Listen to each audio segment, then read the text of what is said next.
Alrighty, lads and ladies, welcome back. Today is Tuesday, October 19th, and today we are going to talk more about rational functions. So last Thursday, we saw our kind of first little taste of rational functions. We talked about asymptotes, what they are, where they come from, why they look the way they do. And I gave you a kind of 5-step procedure for graphing a rational function. Today, I want to get more practice graphing rational functions. I'm going to show you some of the more interesting things that can happen. So last time we purposefully avoided rational functions where there's a factor of the top that is shared with the bottom, because that can create some features on the graph that maybe aren't super obvious. So today we're going to look at that. We're going to warm up by looking at just one kind of rational function of the same type that we graphed last Thursday, just a little bit more practice with that same thing. But then we, excuse me, then we are going to look at some of these more interesting rational functions, where there's shared factors top to bottom, and see how that affects the graph. And if there's time after that, we're going to introduce this idea of solving a rational inequality, which is where we're going after this. Alrighty, let's get to it. All right. So that's out of the way. I'll remember that a rational function is just a ratio of two polynomials. Let me get the dot cam up here. Get to it. Ratio of two polynomials, right? So there's a polynomial upstairs and a polynomial downstairs. And that procedure that I outlined for you to graph a rational function has to do with, sorting out different things of the numerator and the denominator.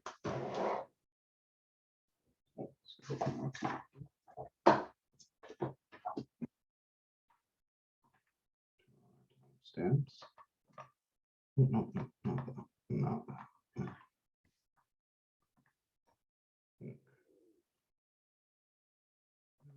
Timestamps on.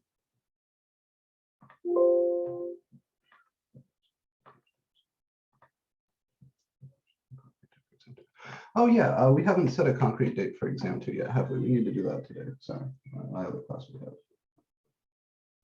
So this is MAC1140, right? Or maybe no, this is your first meeting this week. Yeah, this is 08. So that's pre-calc, and today is the 18th of October, 2021. So today, more rational functions.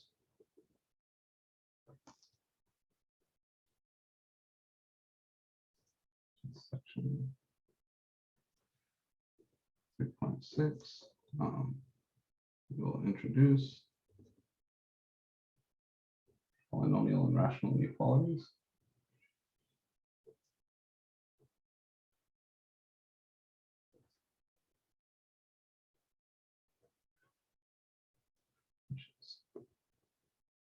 Section 3.7. But first, announcement. Right. So last week when we talked about exam 2, we said last Wednesday that the test would either be this Wednesday or the following Monday, right? Depending on how much time it takes to move through these sections. Because we're spending 2 days on the rational functions section, right? We spent last Wednesday on rational functions, and we're going to spend a little bit more time on that section 3.6 today. I think we will spend all of this Wednesday on the polynomial and rational inequalities, which means that the test will be next Monday. So exam 2. Professor? Yes.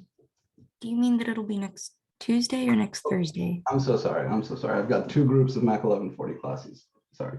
Next, so you guys are Tuesday, Thursday. Our latest possible date for the test was next Tuesday.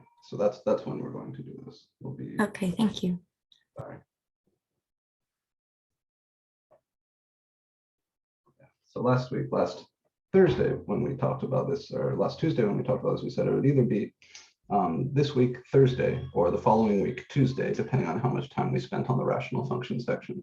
Because I think it's worthwhile to spend a little bit of time on 3.6, we're going to push to that later date, which is next Tuesday. And the date there, I think, is the 26th. Yeah.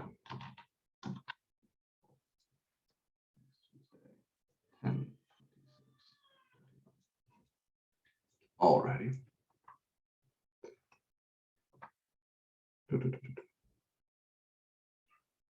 Okay, so yeah, Genesis Tuesday, sorry about that, my bad.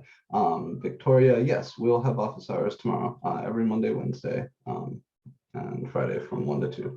The only exceptions to that Monday, Wednesday, Friday, 1 to 2 schedule thing is that on Fridays, sometimes I have meetings at 1. But aside from that, definitely every Monday and Wednesday at 1 o'clock.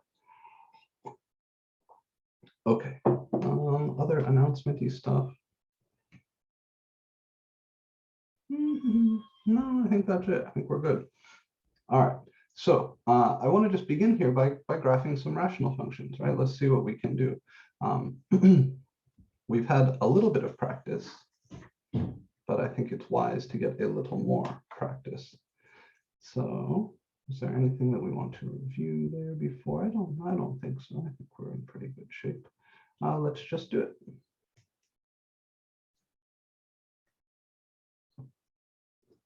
Remember, our goal in section 3.6 is I give you a rational function, you give me the graph.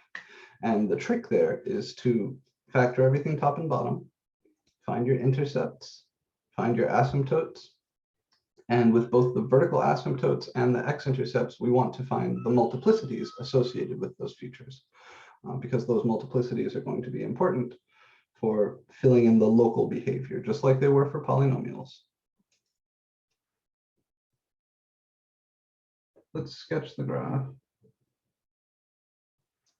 of the rational function r of x equals, let's do this one, 5x plus 21 divided by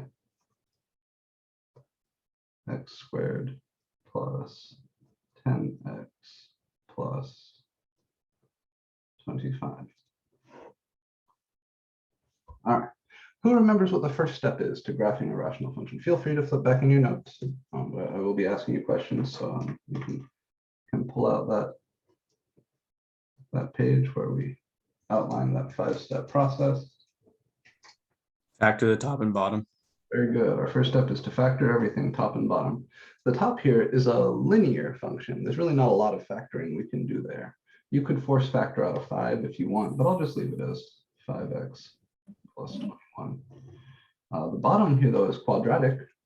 We can try to factor him. How does x squared plus 10x plus 25 factor? X plus 5. X plus 5 is certainly a factor. What else? And x plus 5. Yeah, very good. X plus 5 times x plus 5, or x plus 5 all squared, right? This is a perfect square. This factor says x plus 5 times x plus 5, which is x plus 5 squared. So our first step, factor top and bottom, is done. There's nothing to do upstairs, downstairs, quadratic. We can factor that, not bad. What's next? Find the intercepts. Good. That means I'm looking for both x-intercepts and the y-intercept. How do we find the x-intercepts? Is it set the top equal to 0? Very good. Very good. So x-intercepts come from the top being 0, which means we'd have 5x plus 21 equals 0. And you can subtract the 21, divide by 5, and you get x equals negative 21 fifths. You guys will have your TI-30, right? Your regular little calculator on the test if you need it. It's also wise just to have an idea of how big this is, right? So we can write it as a decimal or just get some approximation. 20 over 5 would be 4. So 21 over 5 is a little bigger than 4. It's 1/5 larger than 4, and 1/5 is 0.2. So this is negative 4.2. How do we find y-intercepts? Don't you go by the power of the lead coefficient on the top divided by the one on the bottom? That is a thing, but that thing isn't for y-intercepts. That sounds a little bit like the rule for horizontal asymptotes. Yeah, I might be getting, I was thinking, I think the discriminant, I might be getting that wrong. That's When all did right. you plug in 0 for x? Yeah, very good.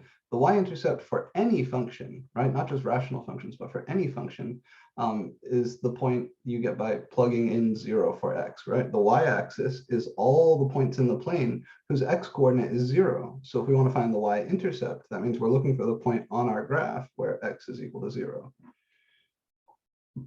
So to find the y-intercept, we always plug x equals 0. So here, r of 0, right? That's what you get when you plug in 0. I think it's easier to see from this form is going to be 21 over 25 because this goes away. Both of these go away. All right, and again, it might be worthwhile to just have some idea of what that is. It's going to be a little smaller than 1, 0.84. Okay.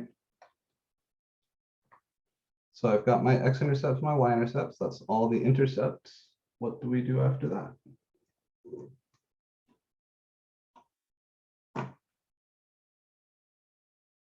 Graph it. And the asymptotes. Yeah, there's a little more to do before we can graph. Yeah, we want to go after 2 flavors of asymptotes. So let's find the vertical asymptotes first. Said bottom is equal to 0. Very good. So vertical asymptotes are places where the function blows up to infinity or negative infinity. That happens when the bottom gets close to 0, right? Because if you divide a normal sized number by a number very close to 0, you're going to get a huge number. So to do this, we need to figure out where the bottom is equal to 0. And since we've already factored top and bottom, figuring out where the bottom is 0 is easy. Where is the bottom 0?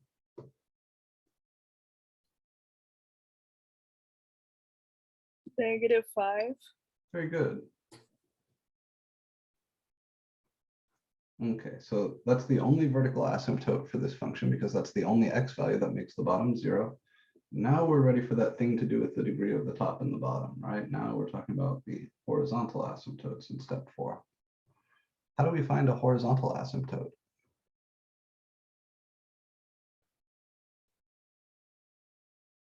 Wouldn't it be based on the 3-case rule? It is. It is. Can somebody remind me what that 3-case rule is?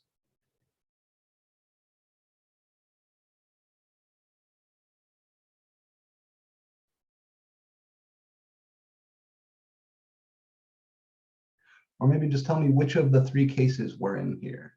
Let's do that. That way we don't have to recite the whole thing. The degrees on the top and bottom are equal to each other.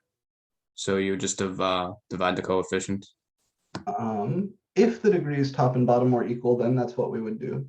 But here the degree of the top is 1, right? This is a linear function. The degree of the bottom is 2. This is a quadratic function. So here the degree of the top is less than the degree of the bottom. So you wouldn't have one, right? Set up y is equal to 0. Yeah, so here the degree of the top is 1. The degree of the bottom is 2. There is a case where we have no horizontal asymptote, but that's where the degree of the top is bigger than the degree of the bottom. Here, the degree of the top is smaller than the degree of the bottom. And so Pierre was correct. This means that the HA, the horizontal asymptote, is the line y equals 0. And if you're trying to remember where this comes from, if the bottom is a larger degree polynomial than the top, like here, then when you plug in a gigantic number, the bottom will be much, much, much bigger than the top. If the bottom is much, much bigger than the top, a fraction where the bottom is way bigger than the top is very, very close to 0. So for large values of x, the bottom will be bigger than the top, which means that the whole thing will be close to 0. That's where this part of that rule comes from. So the horizontal asymptote is y equals 0. The vertical asymptote is x equals -5. My y-intercept is this number, 0.84 or 21/25. My x-intercept is -21/5 or -4.2. There's one other thing I would like to make note of here. So when we go to sketch in step 5, there's a little thing that we say we should make note of. 2 little things, actually. What should we note?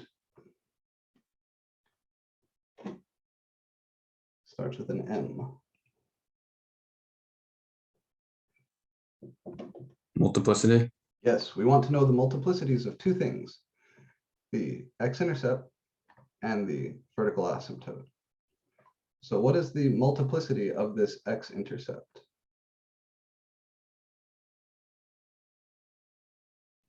Would it be 1? It is, yeah, right? That's coming from this factor, right? This numerator here, which is multiplicity 1.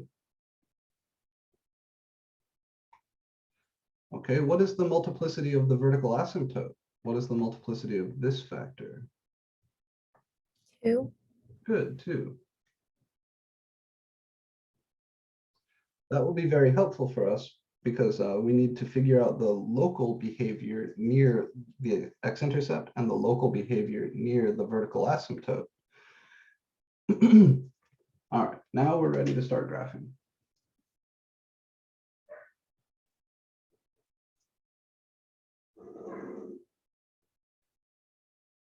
What sort of shit do I have going on here? I have a vertical asymptote all the way out at -5. So I'll go -1, -2, -3, -4, and -5.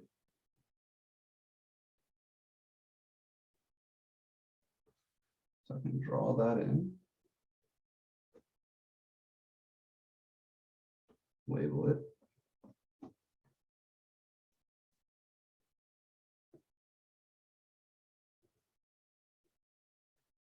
Okay, here's my x-axis, here's my y-axis. My horizontal asymptote is the line y = 0, so I can draw that in.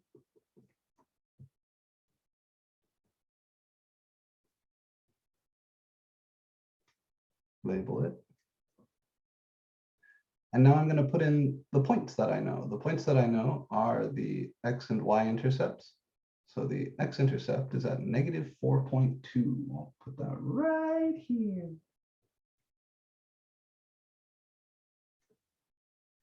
And my y-intercept is 0.84. So if I mark this as like 1, then the y-intercept is somewhere right around here.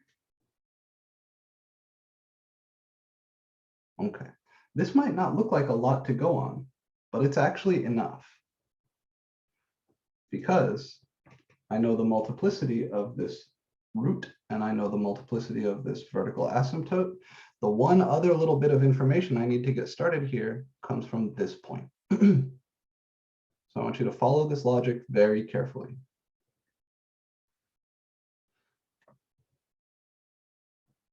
This intercept, this x-intercept right here, is multiplicity 1, which is an odd multiplicity. So we're not going to bounce off the graph here. We're not going to do either of those things. We're going to cross, and we're either going to cross like this or like this. So the first question we need to answer to draw this graph is, do I cross this x-intercept like this, above on the right, below on the left?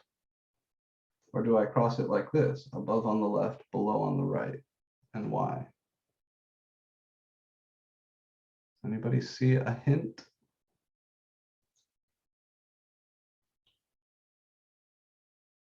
Did you go off the asymptotes? I don't know what's going on with the asymptote yet, but I do know that my function is positive over here, right? This y-intercept is positive, and I don't have any other x-intercepts in here. So if I'm going to arrive at this guy, which is positive, I have to leave here going up, right? If I left this point going down, I would have to cross the x-axis again to get to this y-intercept. But I can't cross the x-axis again because I don't have any more x-intercepts.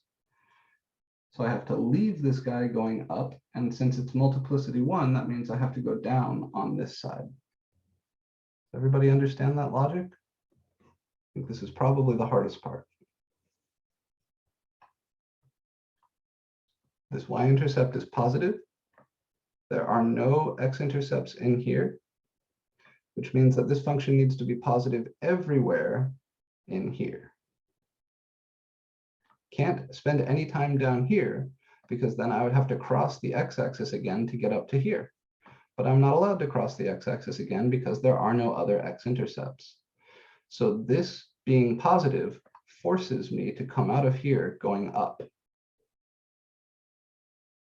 And since this is a multiplicity 1 root, I know I need to cross. So I'm going to be going up over here and down over here.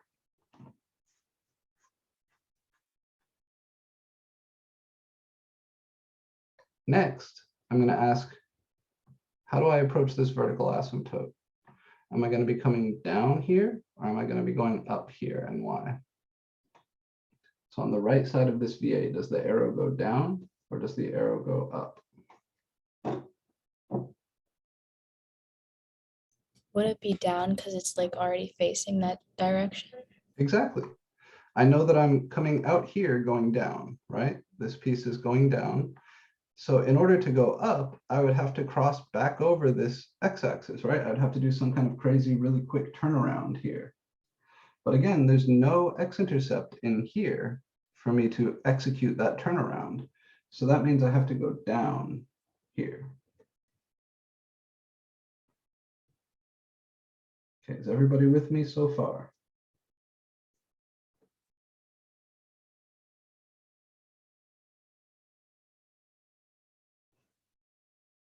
Next, we need to figure out what happens on the other side of this vertical asymptote. Does the arrow go up or does the arrow go down? And the thing we need to figure that out is this multiplicity. So this vertical asymptote comes from a multiplicity 2 factor.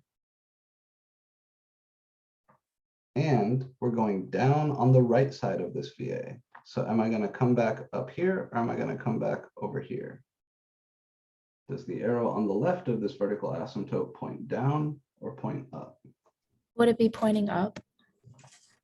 So does anybody remember the logic for these? I mean pointing down because it's even. Good, good, good, good. So the arrow over here is going to point down. And the logic is, as you pass over a VA of even multiplicity, you don't change sign. So if you're negative on one side, you're negative on the other. If you were positive on one side, you'd be positive on the other. This is a vertical asymptote of even multiplicity, and I know that I'm going down on the right. That means we must also be going down on the left. Okay, the corresponding rule is as you pass over a VA of odd multiplicity, you do change sign.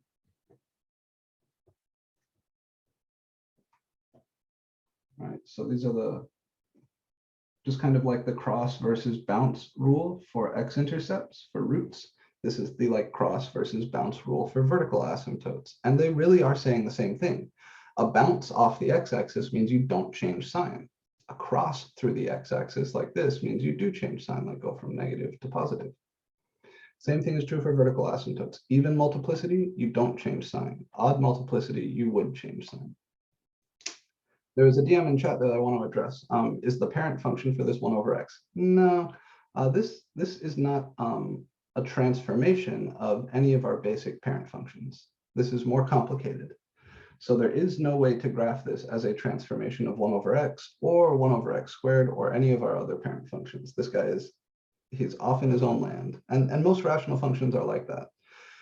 Some very simple rational functions, like the negative 1 over x minus 3 squared from the first test, and the one that we graphed at the start of class last time, those can be graphed as transformations, but stuff like this cannot. These are more complicated. The thing I would ask you to remember regarding transformations is, first off, any rational function where the top and bottom are both linear, those can be graphed as transformations of 1 over x. Otherwise, you just have to look at the thing. If this was like just 21 over x plus 5 all squared, then I could graph that as a transformation of 1 over x squared. That would be a shift left by 5 and a vertical stretch by a factor of 21. But because this numerator is 5x plus 21, this is not a straightforward transformation of any of our parent functions. Okay. I claim that we're now pretty much ready to draw this graph. Since this arrow is going down and there are no x-intercepts over here, I must be approaching this horizontal asymptote from below. And since my function is positive here and there are no x-intercepts anywhere over here, I must be approaching this horizontal asymptote from above. And now I've got all my local behavior drawn in. I've got the local behavior here, both sides here, here, and here. This is the hard part to get. Once you have this, everything is easy. So I want to make sure we're really comfy with where all these little arrows and lines come from. Are there any questions where any of the stuff that's on the graph right now came from?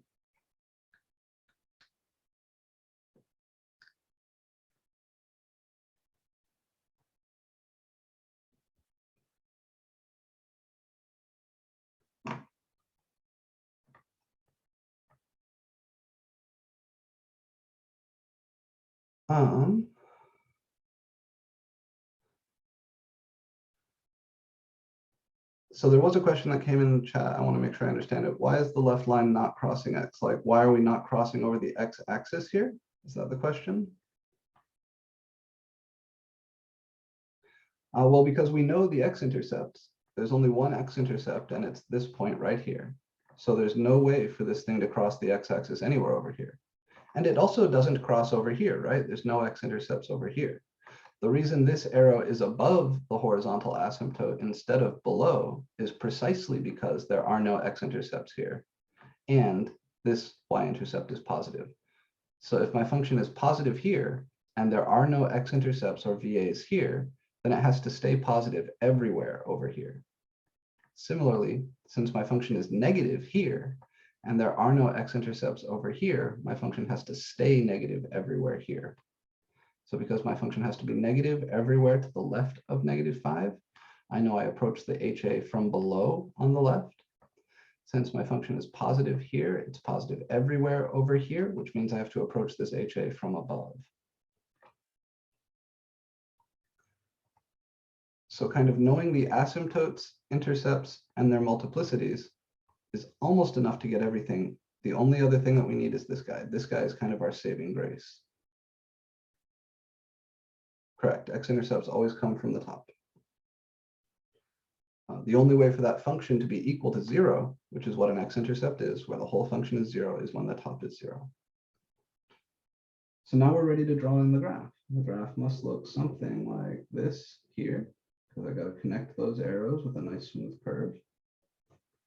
That'll look like something like this in here, because I got to connect this piece to that piece. Got to do something like this here, because I got to connect this up to this intercept. And now I have to connect this intercept to this arrow, so it's got to be something, oh, wiggly pen, something like this. So this is our graph.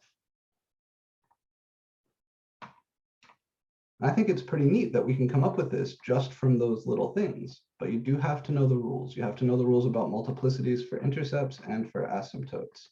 Otherwise, you're going to be making a big ass table. And then from that big ass table, you're going to be plotting a bunch of points and praying that you connect the dots right.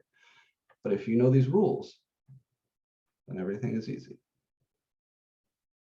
Let's see if Desmos agrees.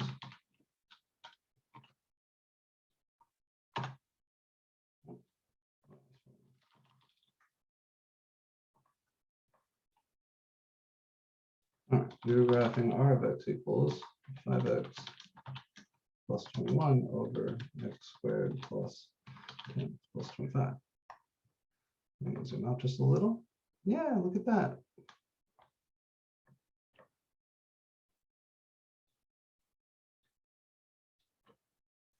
Oh, I said 5x plus 12, 5x plus 21.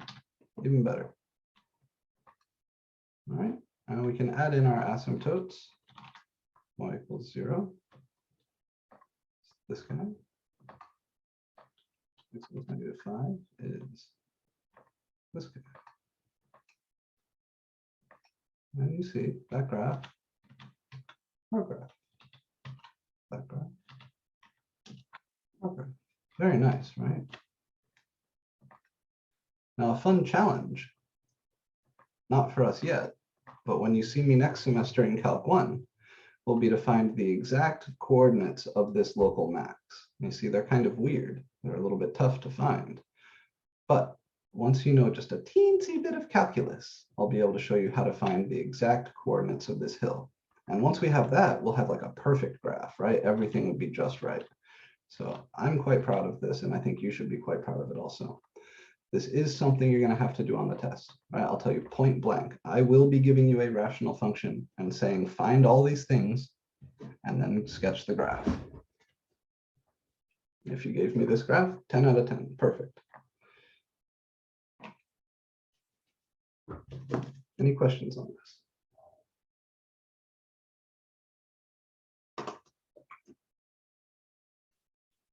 I suppose technically we should label these points.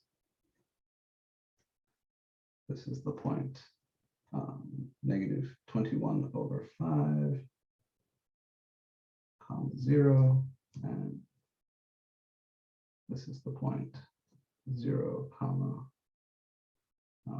21/25. Now 10 out of 10, perfect.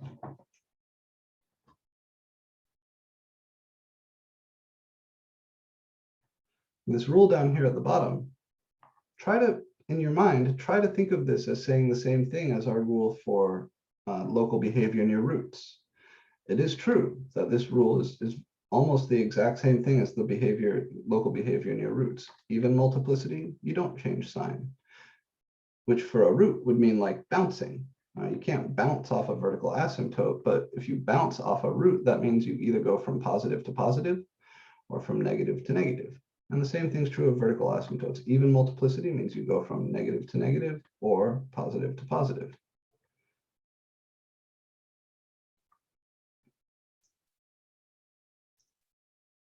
It's a neat thing about rational functions that once you have just a little bit of information, the entire curve is determined. These are what are called holomorphic functions in a slightly more grown-up math class. And we like to talk about holomorphic functions as though they're made of glass. They're very rigid. Once you have just a little bit of it set in, if you try to move it at all, the whole thing shatters. So once you have this, just those points that we started with, the whole thing is set, which means you can infer the whole graph just from those little bits. It's very beautiful.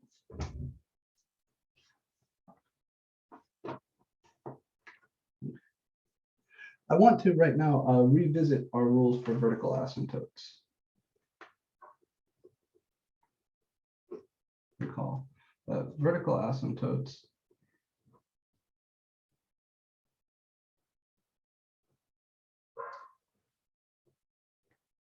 come from the bottom being 0. But we put a little asterisk there, and we said, but if a factor from the bottom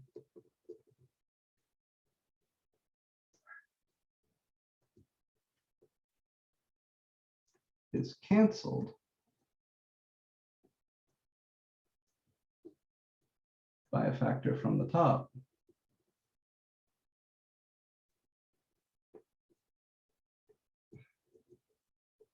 then that factor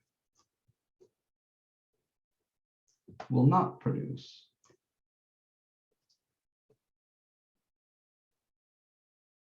a VA. It will create a hole in the graph. So you remember back in chapter 2, sometimes the graphs I would have you working with, including one of the graphs on the test, there was a hole. This is where they come from, right? When there are factors that cancel top to bottom, that produces a hole. Sort of the simplest example I can show you like this, might feel a little silly at first,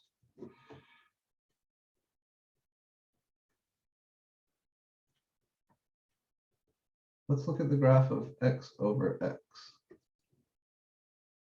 And let's sketch it by plotting points.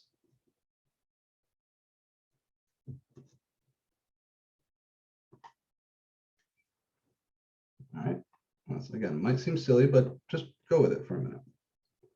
If I jumped in with my like 5-step process, okay, the top is 0 when x is 0, so maybe I have an x-intercept at 0. The bottom is 0 when x is 0, so maybe I have a vertical asymptote at 0. The horizontal asymptote looks like it should be 1, you know, all this stuff, right? But let's make a little table.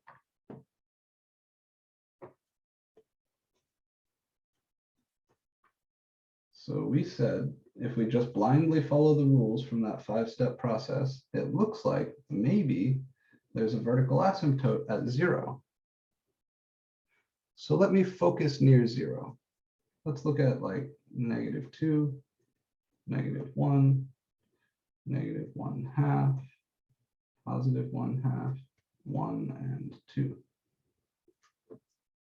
So around here, where we're getting close to 0, if there's going to be a vertical asymptote, these outputs would be very, very big numbers, right? If you plug in a number that's close to a vertical asymptote, you should get like something really huge. That's what vertical asymptotes are. They're places where the function gets really big.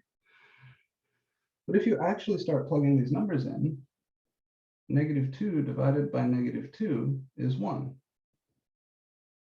-1 divided by -1 is 1. -1/2 divided by -1/2 is 1. All of these are 1. In fact, this function will output the number 1 no matter what you feed it, because the top and the bottom are the same. The only exception is at 0, because at 0, the bottom is 0. This thing is undefined. So the observation is that r of x is equal to 1 for any number x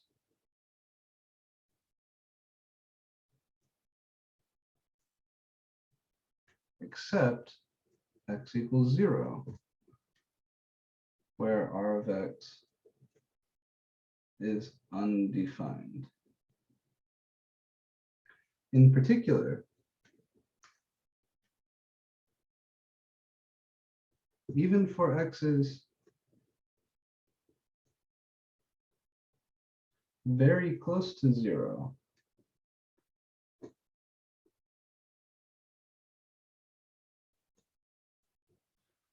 r of x is still equal to 1. So if you plug in like 0.0001 to this function, that's 0.001 over 0.001, that still cancels and you still get 1. So let me draw the graph.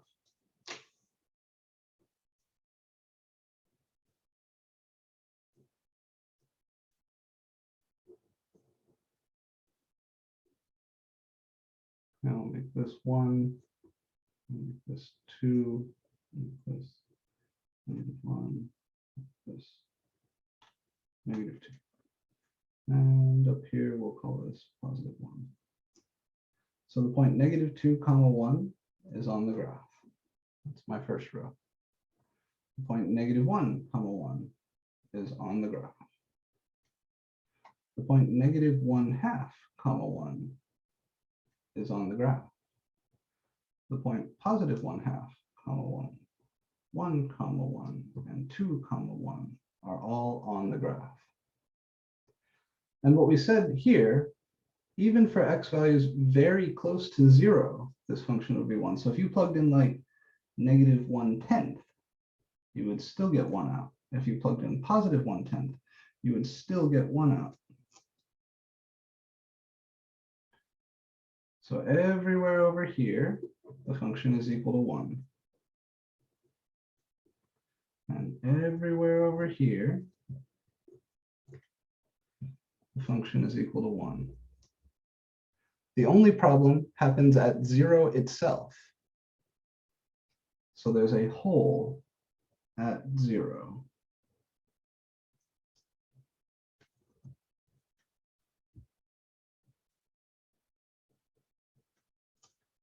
point 0, 1. And this is why when you have factors that cancel top to bottom, when there's a common factor top to bottom, you don't get a vertical asymptote or an x-intercept. You get a hole. Pretty neat, right?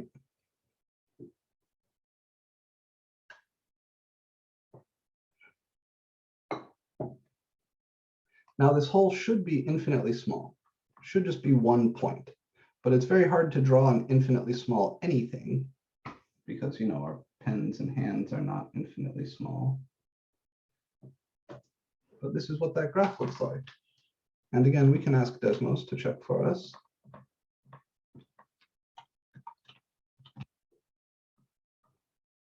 Looks like the line y equals 1, right? Looks like my line. But if you zoom way in here, there's actually a hole. It's an infinitely small hole, but there's a hole there. If you were to plug in any number just to the left of 1, no matter how close it is, you're going to get 1 out. Sorry, just to the left of 0. No matter how close it is to 0, the output will be 1. So there can't be a vertical asymptote here, right? If there is going to be a vertical asymptote here, this function would have to start blowing up to infinity or down to negative infinity. But no matter how close you get, you're still getting the output 1 until you step right on x equals 0.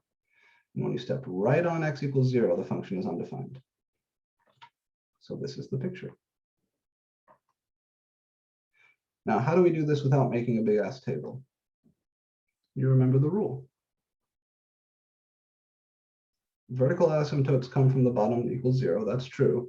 However, if one of the factors of the bottom is canceled by a factor from the top, then that factor of the bottom will not produce a vertical asymptote. It will produce a hole. And that hole will be at the place where that factor would be equal to 0. So if I wanted to graph this function quickly, here's what I would do.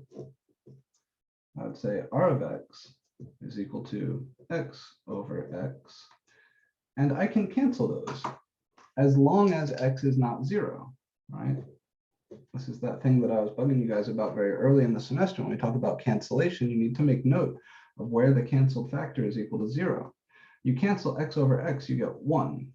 And this is true for all x except 0, which means r of x, my function, is equal to 1 except at 0, where it's undefined. And if this came out to something else, like 2x plus 5 for all x except 0, then this function would look like the line 2x plus 5, except it would have a hole at 0. All right, we all know how to graph the function 1. That's just the line y equals 1. That's a horizontal line. So from this purple statement, you could immediately draw this graph without going through any of this stuff. But this stuff is why you can do that. Are we ready for a more complicated one?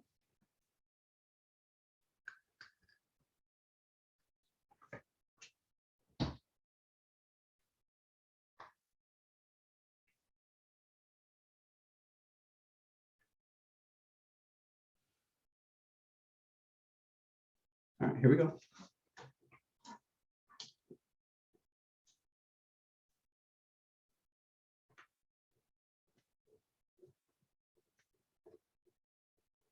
I want to sketch the function r of x equals x minus 3 over x squared minus 3x. This is a rational function, so our first step should be to factor top and bottom. The top is just x minus 3. The bottom is x times x minus 3. So we can cancel, right? Remember the top here, x minus 3 is the same as x minus 3 times 1. So when we cancel, we can cancel because this is a factor of the top and a factor of the bottom. If you have not reviewed the comments I left on your first test, please do that. There are a lot of issues with people canceling places you cannot cancel. So remember, the only time you can cancel is if your immediate step before was factoring. You can only cancel common factors. Okay. When we cancel those common factors, we get 1 over x. And this is true for all x except what? What's equal to 0? When what's equal to 0? X. So remember, when we cancel a factor, we can do that, but we have to say for all x except where that factor is equal to 0. So it's not x equals 0 that's the problem here. It's x equals 3, because that's when this factor is equal to 0. If you want to, another way you can say this is for all x, or all x minus 3 not equal to 0, which would mean x is not equal to 3. But I just write this right away because it's not too hard to see. So the whole is going to appear at the x value that makes the canceled factor equal to 0. And the canceled factor here is x minus 3. That factor is 0 when x is equal to 3. So that's the place we're going to have the whole. Okay, so there is a whole at x equals 3. All right, now we can run through the rest of the procedure. I want to point out 1 over x is a graph that we should know, right? So in theory, we don't need to run through this procedure. You could now just draw this graph because you're supposed to know this graph. But just to be fun, just to be fair, our intercepts, x-intercepts, these come from the top being 0, which would mean 1 is equal to 0, which never happens. So there's no x-intercept. The y-intercept would come from plugging in 0. R of 0 here would be 1 over 0 is undefined. So there's no y-intercept. It's going to go fast. Asymptotes, the VA. So we do all this work with the simplified version. The VA would come from the bottom equals 0, which means x is equal to 0. So that's my vertical asymptote. The horizontal asymptote. Here, the degree of the top is less than the degree of the bottom.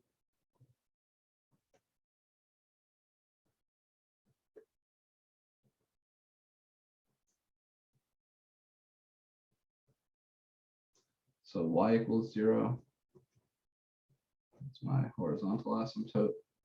And now we draw the graph. Here's my HA. And I label it. Here's my VA. And I label it. I don't have any intercepts or anything like that, but I do know what this graph looks like, right? We could plug in a couple of x values if I needed to make a table to figure this out, but we don't need to do that because we know exactly what this thing looks like. The only catch here is that when x is equal to 3, which I'll say is right here, we have a whole.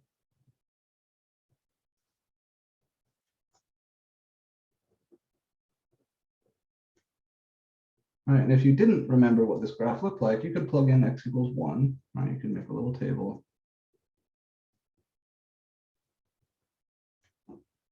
When you plug in 1, you get 1 out, right? 1 over 1 is 1. So that means you've got this point on the graph. And just from that point and the multiplicities, you would be able to fill out the rest of the graph. You know, you're positive here, which means you got to approach this asymptote going up.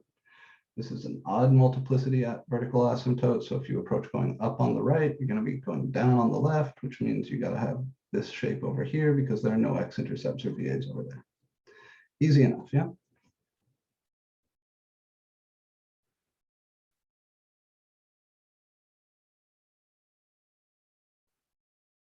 So canceled factors top to bottom produce wholes. Question. How would I find the y value of this whole?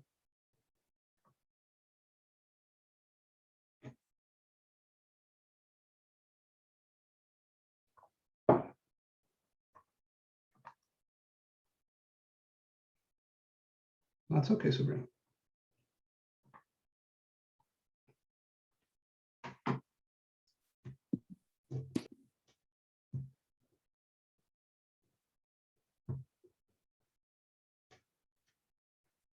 How would I find that y value? Wouldn't you plug in 3 for x in the equation? Good. We take the simplified form after you cancel that x minus 3 factor and you plug the x value of the whole in here. I can't plug 3 in here. I'd get 0 over 0, which is definitely undefined. But I can plug 3 in here. So to find the y value of the whole, we're going to plug x equals 3 into the simplified form.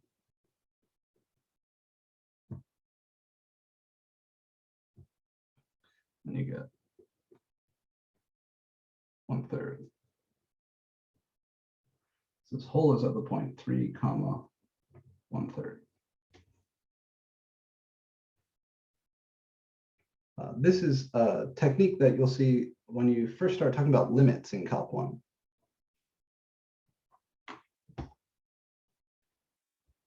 Okay, any questions about where this graph is coming from?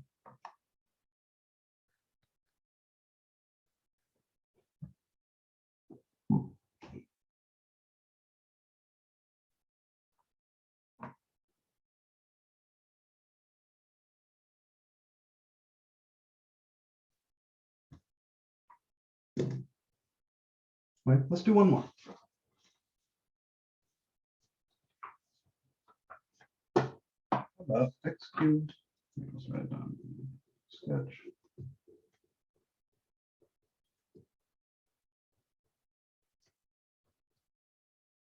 X cubed minus 2x squared over x minus 2.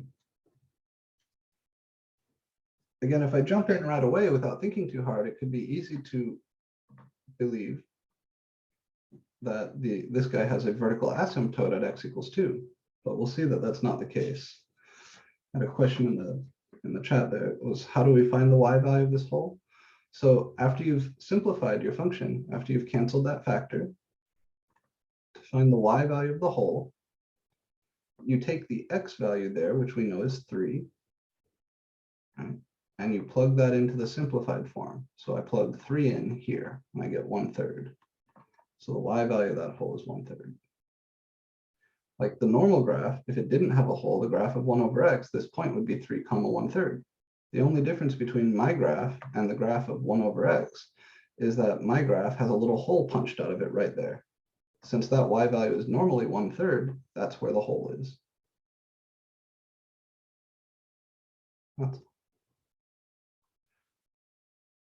Let's try it. We'll do the same thing with this guy. And I think that will help.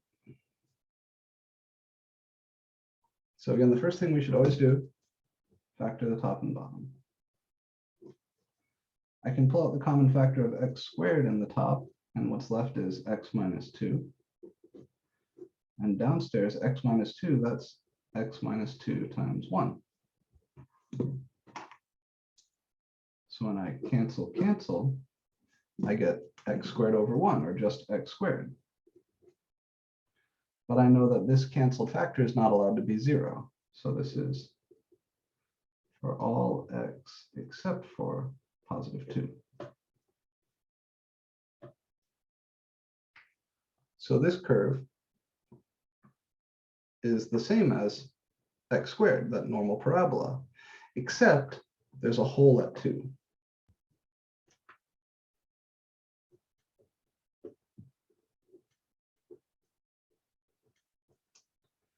X squared, well, that's a simple graph, right? There's no asymptotes. There's nothing to worry about there. This is a curve that we've been fucking around with since the beginning of time. I don't need to go through any of that stuff. I just draw x squared. We know what x squared looks like. No need to make a table, no asymptotes to hunt for. You guys know this.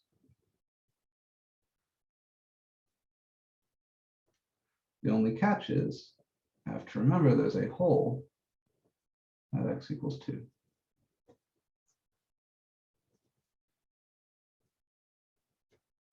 And since we're on the graph y equals x squared, you know that height is 4. I'll tell you. Oh. So here's your graph. Not bad at all, right?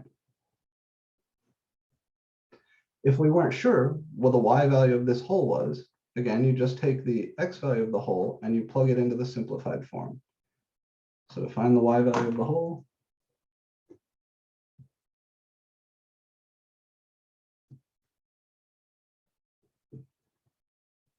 you plug that in.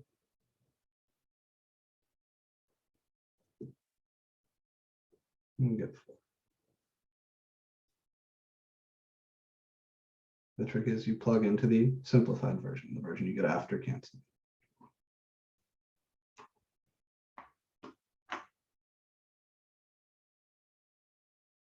Okay.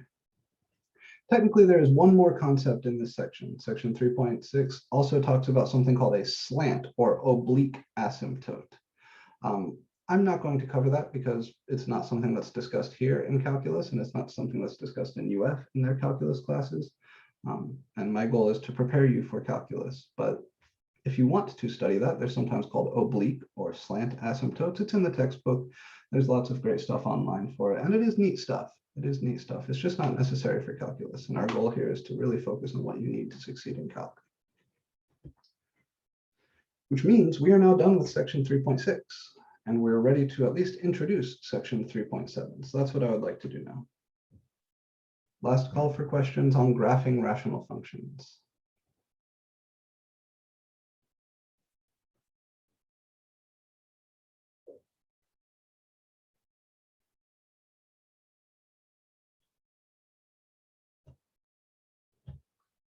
Okay.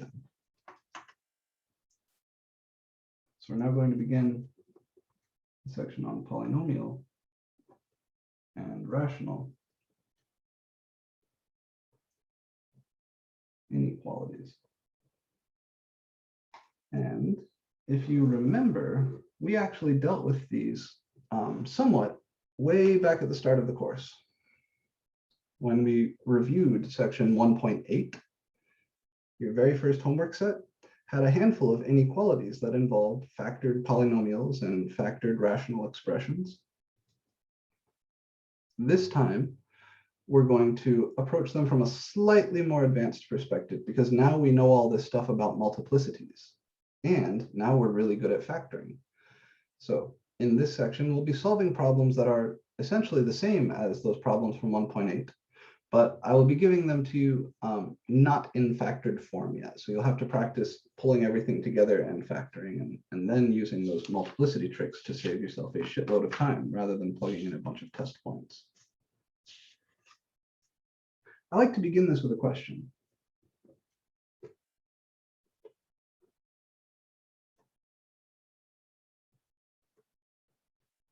How would we solve the inequality 1 over x is less than 0?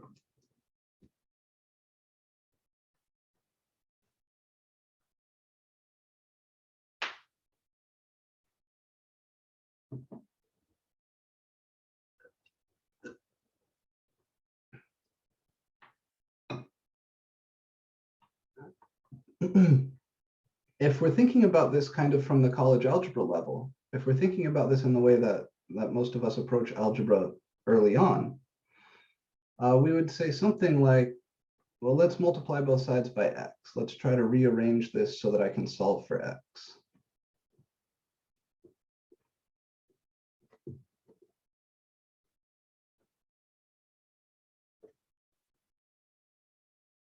Maybe try to solve for x. So, okay, I say 1 over x is less than 0. Then maybe I'll multiply both sides by x. So I get 1 is less than 0 times x. But then 0 times x is always 0. So I get 1 is less than 0, which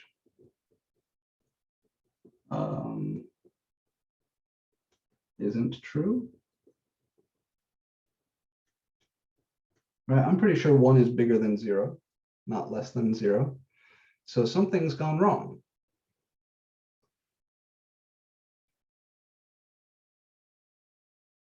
We might think that because this inequality can be turned into the inequality 1 is less than 0, that maybe there's no solution.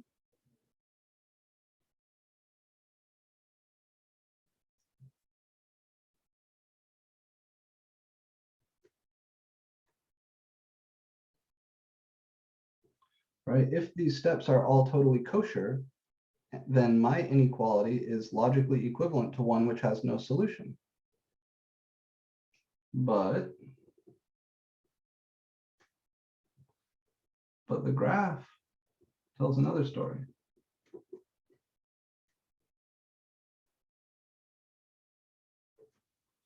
Again, the graph of 1 over x we know.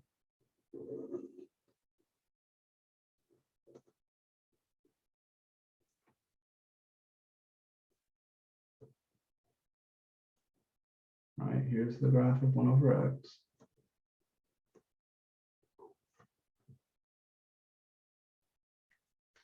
And the solution to the inequality 1 over x is less than 0 would be all the x values where this graph is negative. And yeah, there's a shitload of them. All of these guys, right? This graph is negative everywhere over here. This function is negative everywhere over here because the graph lives below the x-axis. So something is very wrong, right? All of this stuff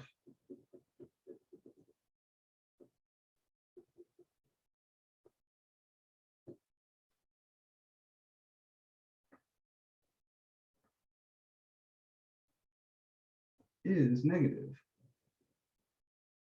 So there is a solution.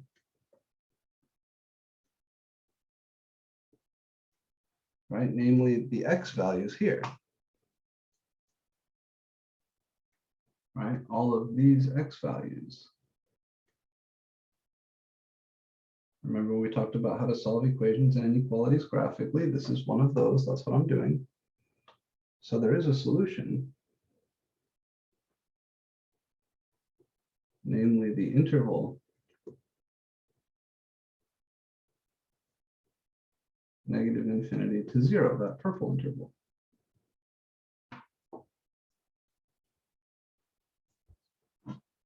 In other words, something went wrong here, right? It's not the case that this inequality has no solution. This inequality definitely does have a solution. I can see it from the graph. The solution is the interval negative infinity to 0. So the question then is, what went wrong here?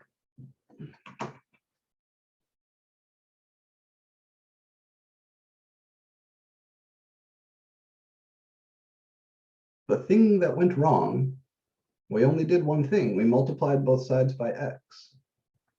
You can't do that in an inequality.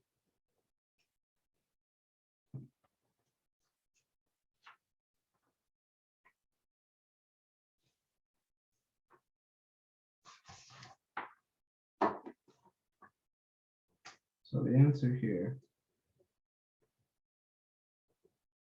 we can't multiply both sides of an inequality by x for any variable quantity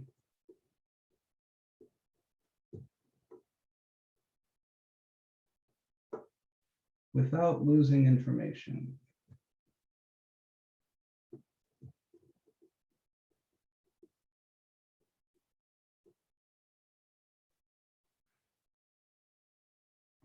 So when we multiplied both sides by x and canceled that x on the left, we lost information. Namely, we lost the information about that vertical asymptote from 1 over x. Look, this vertical asymptote is the magic point for this inequality. This function 1 over x goes from being negative to positive at that vertical asymptote because that vertical asymptote is an odd multiplicity asymptote. It goes down on the left, up on the right. That means one side we're negative, the other side we're positive. So when we did this, when we multiplied both sides by x and canceled on the left, we lost information. So instead of doing this sort of thing, we need to have another procedure. Now there was a suggestion in a DM saying maybe if we like swap the 1 over x, the 1 and the x, take reciprocals on both sides.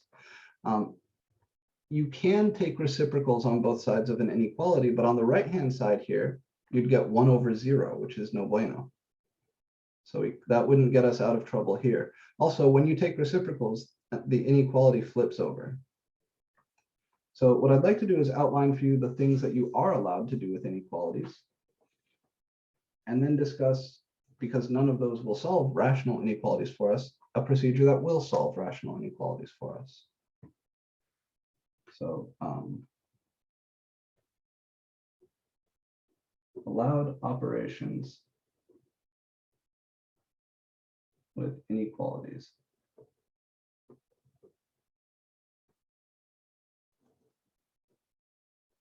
First, you can add or subtract anything, as long as you do it on both sides. Like an equation, right? Just like an equation, you can add 5 to both sides, you can subtract 7 from both sides, that's fine.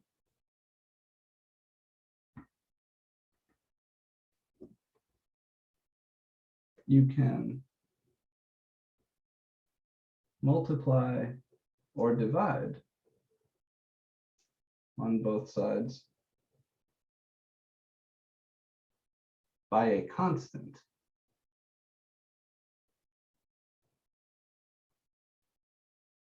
But if that constant is negative,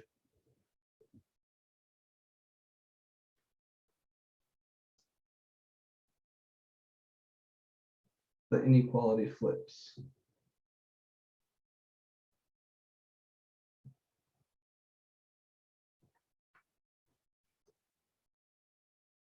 So if you multiply both sides by -3, a less than will flip around and become a greater than. If you divide both sides by -2, a greater than or equal to will flip around and become a less than or equal to. These are the algebra operations that we can perform. You can't square both sides like you can with an equation. You can't take the square root on both sides like you can with an equation. This is really it. And this is really it. You do anything else, you're going to change the solution set. And we don't want to do that. We want our inequalities to be equivalent to one another as we manipulate them. So what do we do if I have, a gnarly polynomial or a 1 over x or something? Well, the answer is you're going to pull everything to one side. Subtract everything over to one side. Then you're going to put everything into a single fraction, meaning lots of common denominator work. Then you're going to factor top and bottom. And you're going to write down anywhere that the function can change sign. Then you make a little number line or a sign chart. And we talked about that before. So how to solve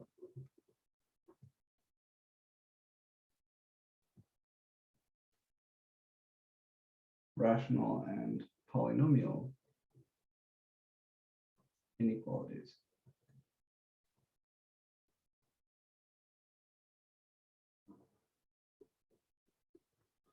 Your first step is to pull everything to one side.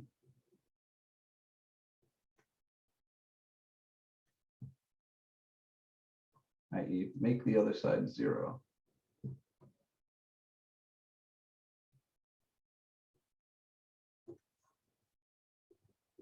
Then you will combine into a single expression, a single fraction.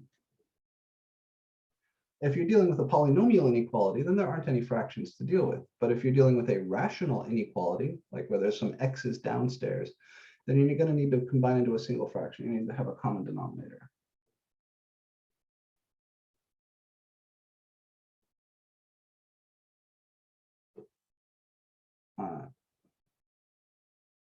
Then you will multiply everything out.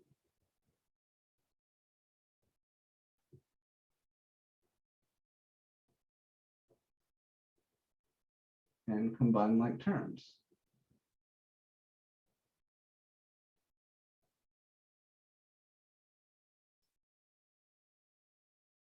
This is usually just done on the top. And then you will factor top and bottom.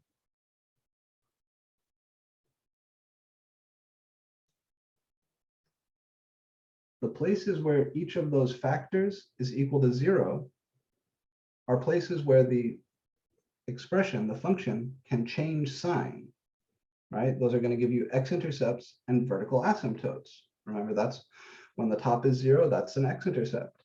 When the bottom is 0, that's a vertical asymptote. VAs and x-intercepts are the only two places where a rational function can go from being positive to negative, or vice versa. So you factor the top and bottom and record the numbers, the real numbers, which make the top equal to 0 and the bottom equal to 0. Then finally, you're going to plot those on a number line.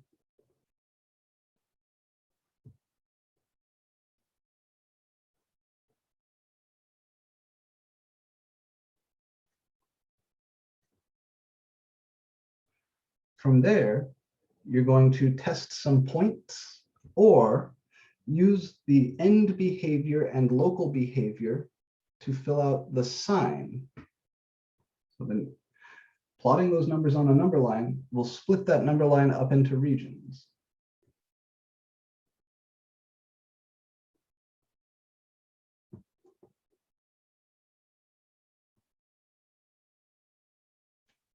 Using whatever methods you want, you're going to determine the sign in each region. You see, because the places where the top and bottom of this rational function are 0 are the only places where that rational function can go from positive to negative or from negative to positive. Within each of these regions, your function is either always positive or always negative. And you're going to figure out whether that function is positive or negative in each of those regions. I'm going to annotate this just a little bit. Pulling everything to one side gets you into this form. R of x is less than 0 or something like that.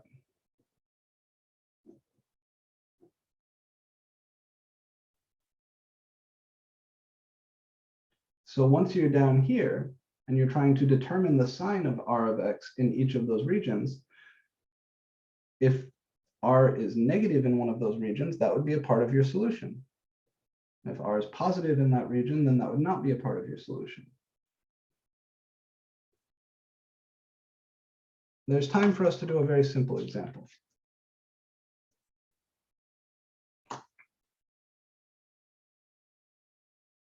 Let me find something where most of the work has already been done for us.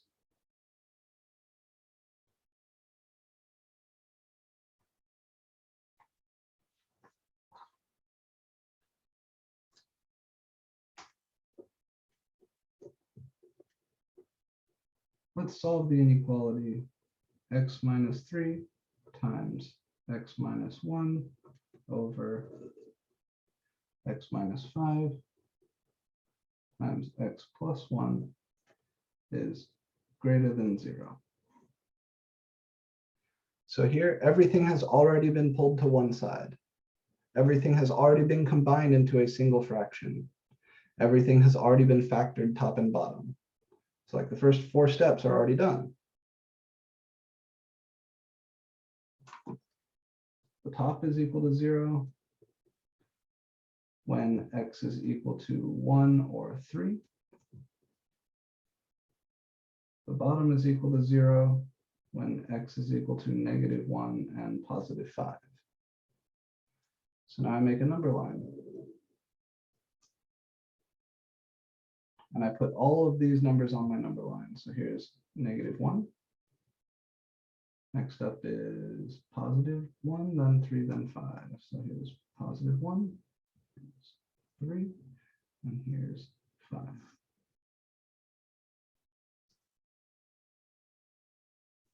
You see, this chops my number line up into some regions. Maybe you remember doing this at the start of the course. my goal is to figure out whether this apparatus is positive or negative in each of those regions. Here's the fastest way to do it. If you were to multiply all of this out,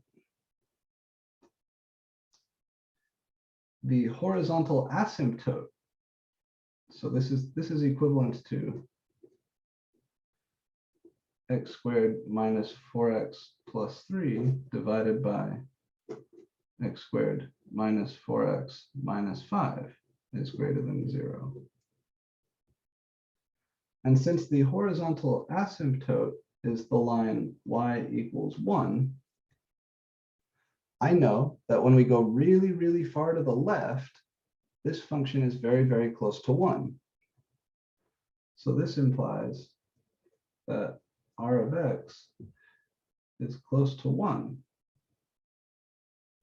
as x goes to plus or minus infinity. And since 1 is positive, that means really far out to the left, we're positive. And also really far out to the right, we're positive. If this horizontal asymptote were negative, then I would put minuses here.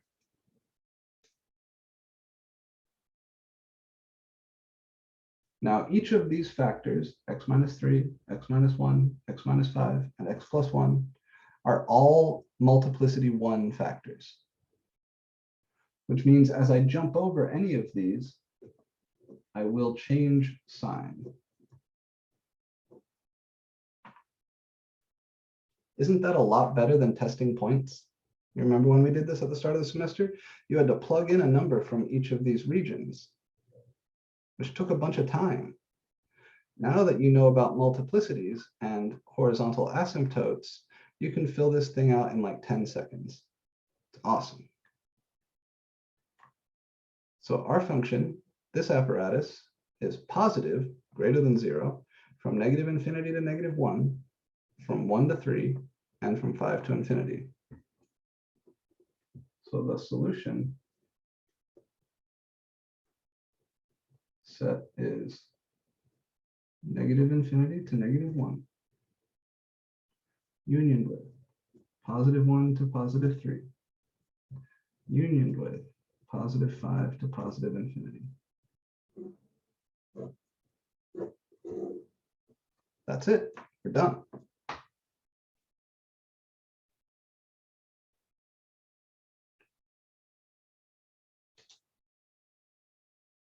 Yeah, I don't need to do anything with y-intercepts here. You could.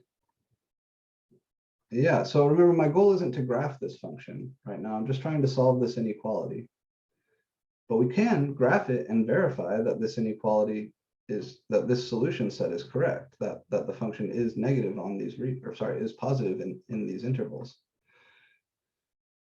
What you need is the multiplicity of each of these factors and one function value that isn't 0. So if we wanted to, we could have used the y-intercept, which is negative 3/5. And that would have told me, okay, well, at 0, which is between negative 1 and 1, my function is negative.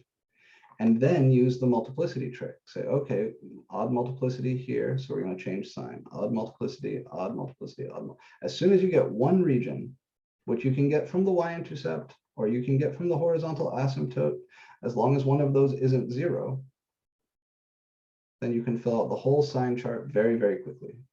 But we don't need to find any asymptotes or intercepts. All we need is some way to find one of these signs.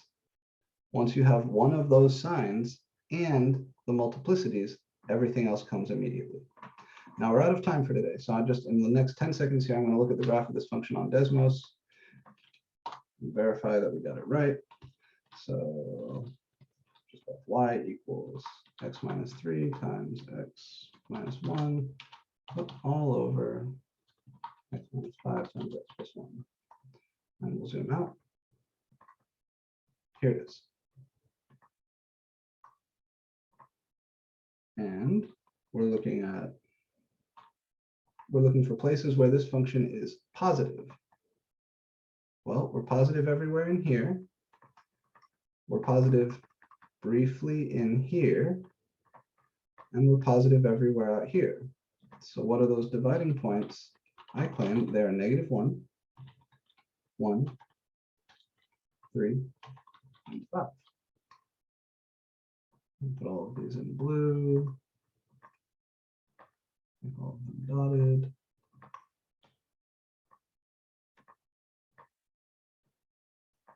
And you'll see how this chops up the graph into parts that are positive and negative. Everywhere to the left of that first vertical asymptote, we are positive. Everywhere between these two x-intercepts, we are positive. And everywhere to the right of this last vertical asymptote, we are positive. So indeed, our solution is correct. And the trick was this number line. So pull everything to one side, factor top and bottom, write down the numbers where either of those factors are 0, plot those numbers on a number line, then do whatever you can to find at least one of these signs. Here, I used the horizontal asymptote to get me the leftmost and rightmost sign. Because the horizontal asymptote was positive, I knew we had to be positive out here and positive out here. Then we use the multiplicity to say, okay, we're going to change, we're going to change, we're going to change. That's the game. We're going to get more practice with this on Thursday of this week. There is some homework up for you. Actually, I don't know if I published it just yet, but I do have a new homework set for you. I'll publish it now if I haven't yet. And it just contains some more graphing of rational functions and some of the very simple rational inequalities. I will publish one more homework and a quiz for you before the test, and that will have some more complicated rational functions, but not until we've practiced it on Thursday. Alrighty, I got to get running, so I'm going to leave it here for the day. I hope you guys have a lovely rest of your afternoon. Office hours tomorrow from 1 to 2 p.m. You can find me, all the places, all the normal stuff. So if you need to reach out, please reach out. That's it. Work hard. Let me know if I can help you with anything. Take care, guys.